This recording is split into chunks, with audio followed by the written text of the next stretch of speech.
Carta a una mejor amiga. Andrea Compton. Querida Inés, aquí está tu carta.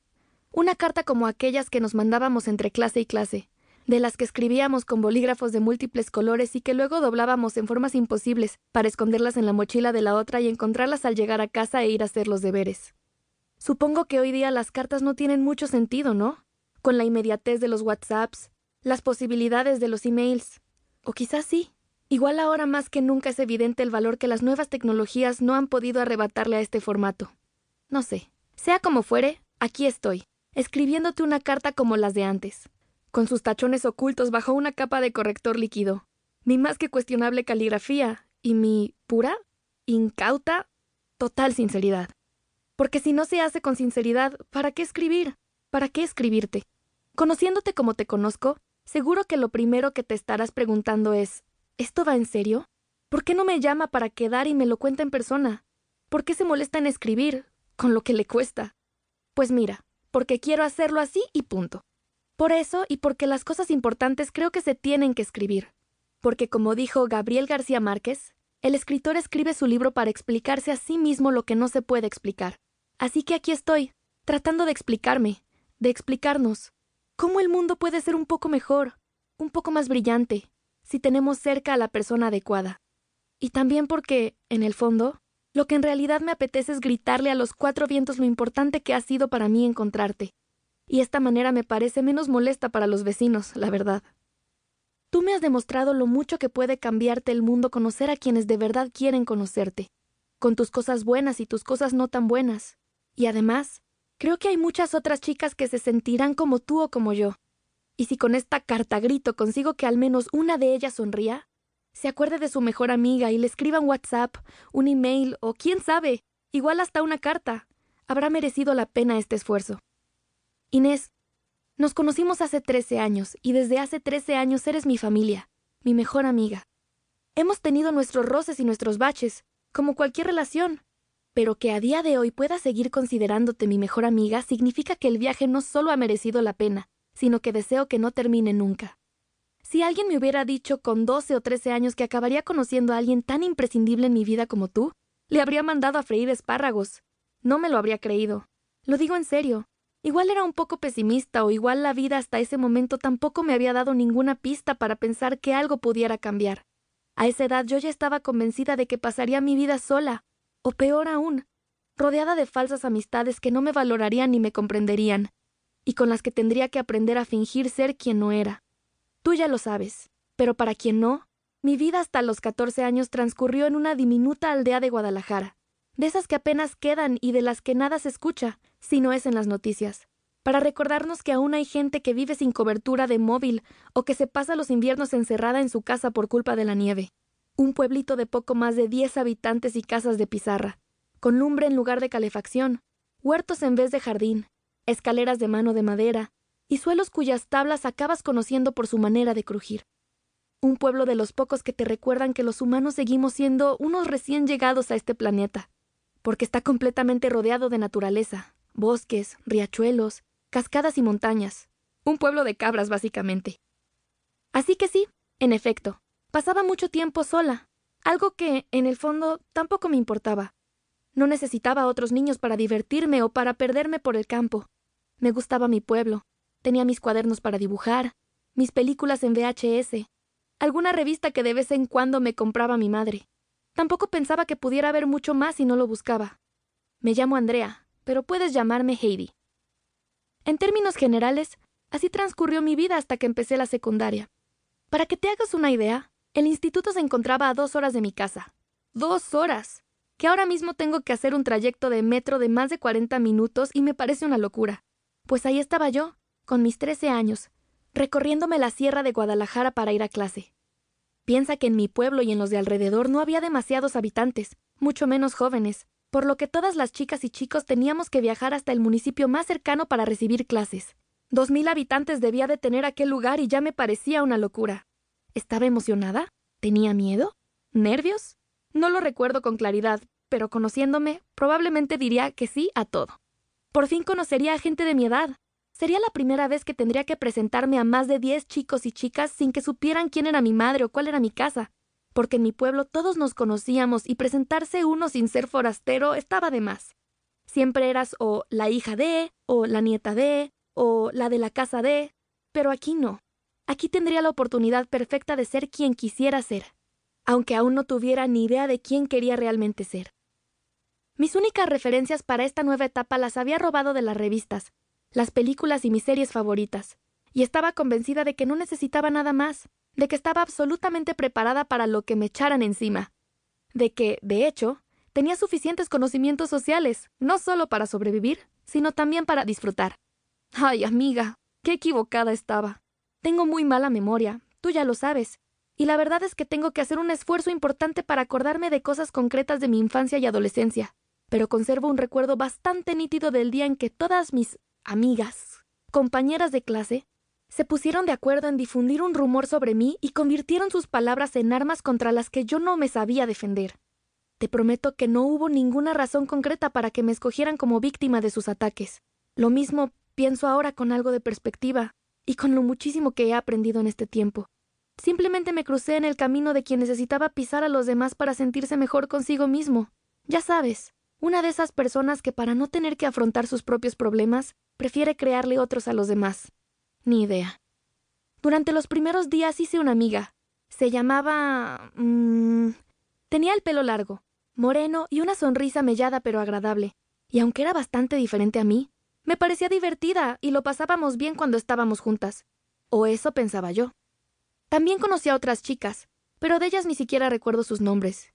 Y ahora que lo pienso, creo que la razón por la que recuerdo el de... precisamente es por su traición más que por su amistad. A los pocos meses de haber empezado las clases, le propuse que viniera a ver mi pueblo. Lo pasaba tan bien con ella que tenía ganas de que conociera mi casa, mi habitación, cómo la tenía decorada, enseñarle mis lugares favoritos de los alrededores, las cabañas en ruinas, no sé, y pudiéramos crear recuerdos diferentes a los que teníamos del instituto. Quería compartir esas cosas tan mías con ella. Me sentía como Lindsay Lohan en Chicas Malas, ¿sabes? Llevaba años estudiando aislada, y al fin tenía una amiga con la que compartir mis raíces salvajes. Total, que se lo dije unas cuantas veces. Pero ella siempre me daba largas. Decía que tenía que preguntarle a sus padres, que no sabía si le dejarían. De haberme ocurrido ahora, lo habría pillado a la primera.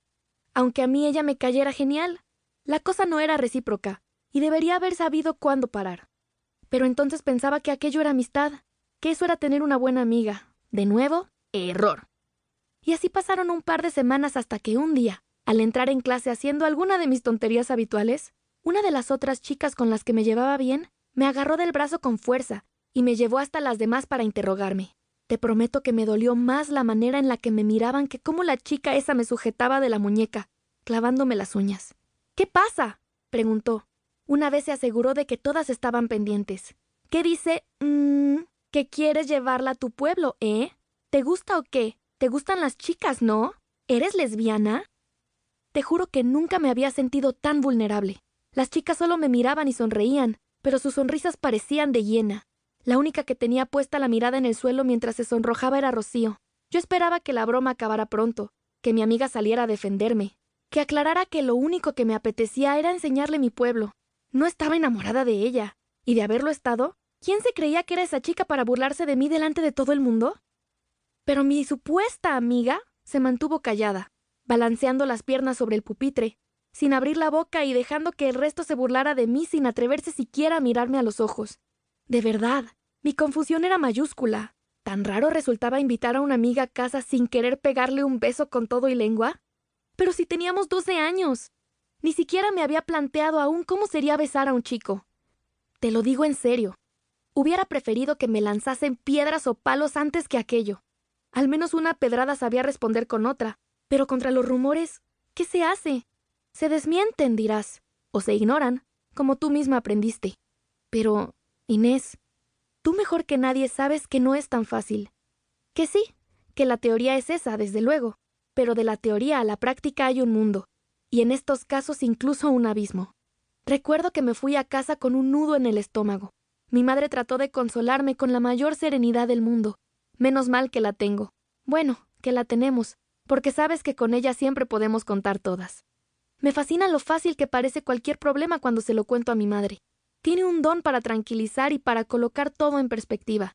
Sus consejos siempre han sido los mejores y me han ayudado durante todos estos años a distinguir lo que es importante en la vida de lo que no.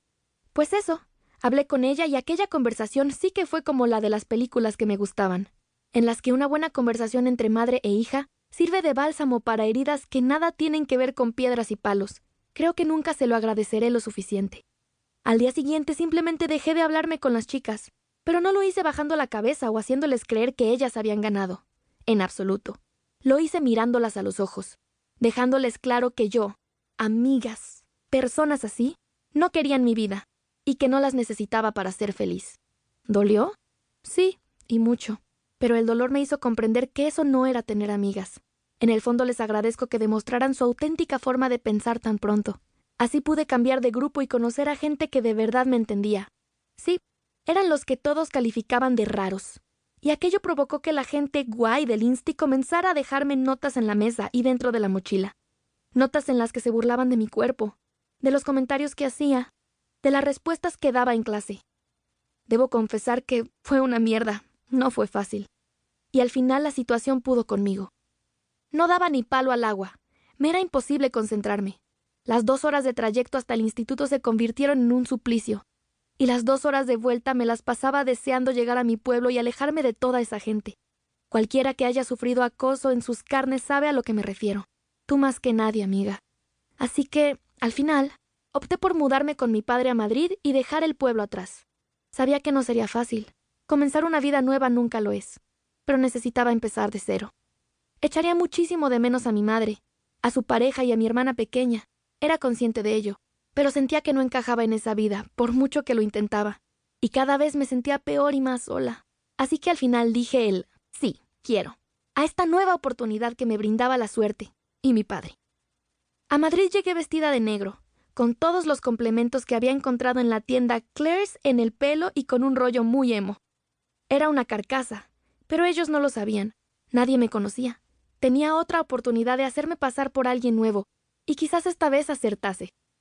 No te lo voy a negar, porque tú me conoces mejor que nadie. Creo que una parte de mí quería asustar a la gente nueva. Quería que pensaran que era peligrosa, que mi alma torturada los dejaría fritos si osaban tan siquiera mirarme a los ojos, igual que el basilisco de Harry Potter. Ella, la peligrosa. Bromas aparte, había aprendido que queriendo ser amiga de todos y caer genial a todo el mundo no lograría nada.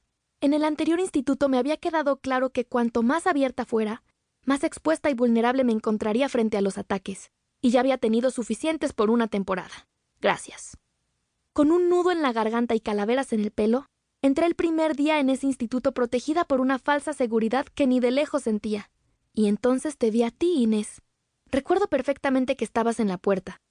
Llevabas una camiseta de los Ramones, grupo que en su momento todos pensábamos que era español, y como la versión heavy de Los Chichos. Unos pantalones verdes con una mariposa y unas zapatillas desgastadas.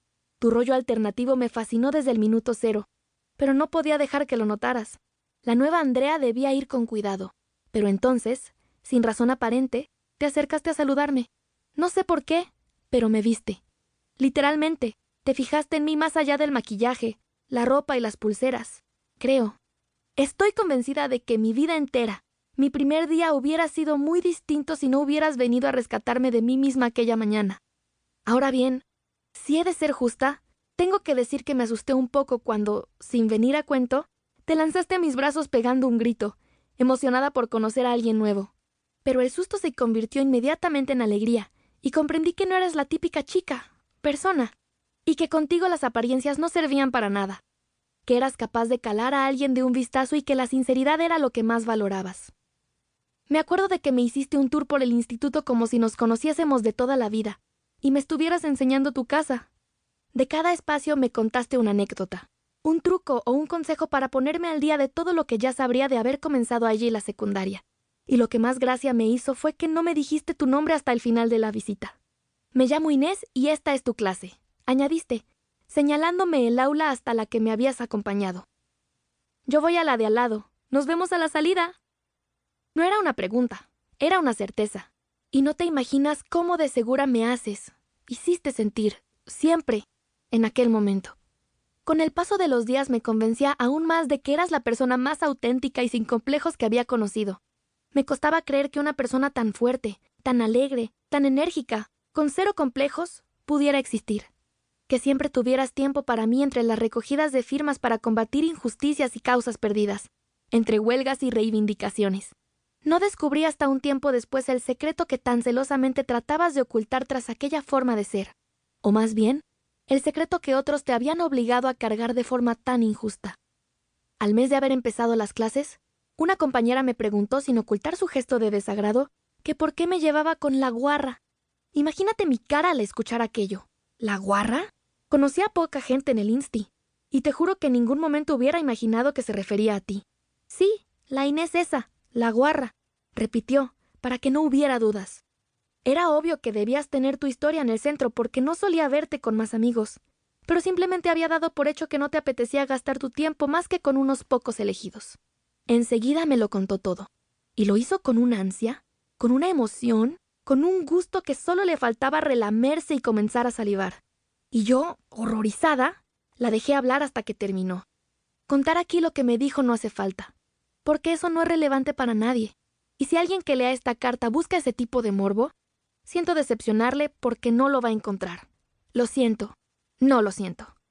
La cuestión es que ese día descubrí que eras una víctima más del puto bullying, que detrás de ese carácter se ocultaba una chica con fuerza, que luchaba pese a las heridas y al miedo. Como yo, cometiste un error. Confiaste en quien no debías, en un chico que solo quiso aprovecharse de ti, un chico que se encargó de que todo el instituto supiese lo que habías hecho para que tú pasaras de ser la víctima a ser la humillada. Te escribían insultos y mensajes en el pizarrón, te dejaban notas cargadas de un odio injustificado, te señalaban y se burlaban de ti por los pasillos. Un curso entero de ataques que aún hoy me quema, porque pienso que ojalá te hubiera conocido entonces y te hubiera podido defender como tú has hecho conmigo tantas veces. ¿Y a él qué le pasó?, se preguntará alguno. Nada, absolutamente nada. Él salió de rositas de todo aquel berenjanal, como casi siempre ellos salen de rositas. Probablemente para aquel chico solo fue una broma más, una tontería de nada, de las de hija. Tampoco te pongas así, no es para tanto, menudo carácter. Ya sabes, de esas, qué pendejo. Pero aún así, a pesar de todo lo que sufriste, aún te quedaba energía cada mañana para intentar arreglar este mundo, que a veces es precioso, pero otras parece que está bien podrido. Y con tu manera de ser, tu desparpajo y tu alegría, habías logrado ocultármelo todo ese tiempo, aunque las señales estuvieran delante de mí. Imagino que lo hiciste para protegerte y tener por fin una amiga que no te conociera por eso. En cualquier caso, lo entendí perfectamente. Dejé de hablarme con aquella chica. Y por supuesto que a ti no se me ocurrió preguntarte jamás sobre el tema. Fuiste tú la que un día me contaste toda la historia. Y por desgracia, ni siquiera para aquello te dieron la oportunidad de elegir el momento. Sucedió en el recreo, ¿te acuerdas? Alguien pasó por nuestro lado y te hizo una burla. Y, ay, amiga, no me pude controlar. Me lancé por esa persona como una auténtica pandillera. La perseguí por todo el patio, amenazándole con un par de guantazos que pensaba meterle cuando la agarrara. Y no era broma. Le salvó que me interceptara el profesor de música en mitad de la carrera. Me pidió que me calmara, porque por la vida una no podía ir así. En el fondo tenía razón, e hice lo que me pedía. Después de aquello a ti no te quedó más remedio que contarme lo que había ocurrido un año atrás. Tras aquel enfrentamiento, carrerón por el patio, conocimos a nuestro mejor amigo, Gonzalo, e hicimos clic.